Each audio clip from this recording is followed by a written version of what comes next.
êtes-vous? Je suis Neri Adeline Hay, réalisatrice de films. Comment êtes-vous devenue réalisatrice? J'ai pas choisi. Je me suis acheté une caméra quand j'avais 16 ans pour filmer mes parents dans la cuisine, mon frère qui jouait à la console et pour faire des archives en fait, de mes potes. Et du coup, ça m'est venu comme ça, en fait, de vouloir fixer les choses. Je me suis jamais dit que je voulais être réalisatrice. Et puis finalement, j'ai fait un film qui s'appelle Encart et qui a fait le tour du monde des festivals. Et puis, du coup, je me suis dit que peut-être c'était fait pour moi.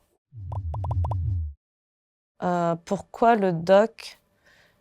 Le doc parce que fallait que je fige la réalité. En fait, j'ai commencé à filmer mes parents dans la cuisine et puis j'ai suivi mon père dans un village Khmer Rouge et je l'ai filmé face à ses anciens bourreaux.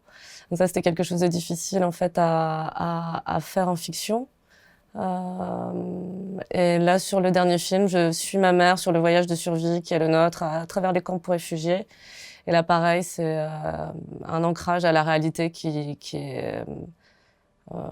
serait artificiel, il me semble, en tout cas, de vouloir exprimer par la fiction. Pitchez votre projet. Alors, Escape, c'est un film sur le silence, pour commencer. Donc, le silence de ma mère, toute ma vie, en fait, sur comment on a survécu à la fuite du régime Khmer Rouge, lorsqu'on a fui le Cambodge, comment on a survécu aussi dans les camps pour réfugiés en Thaïlande et en Indonésie, et comment on est arrivé en France. Donc voilà, c'est un peu le postulat de pourquoi j'existe et une question sur laquelle ma mère a jamais voulu me répondre. Donc j'ai fait ce film en fait pour établir un dialogue avec elle et il se trouve que le dialogue est passé, quoi.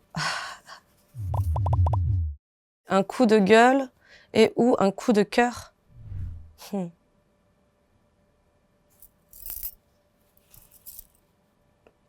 J'ai plus envie de partir sur un coup de cœur. J'ai juste envie de dire que le film que j'ai fait sur ma mère nous a énormément rapprochés et que du coup, je sais pas, j'ai envie de lui dédier un message d'amour pour le courage qu'elle a eu en fait de m'accompagner sur ce projet et de rendre cette expérience possible un projet dont j'espère qu'il touchera les gens en fait dans quelque chose d'intime chez eux. Et puis voilà.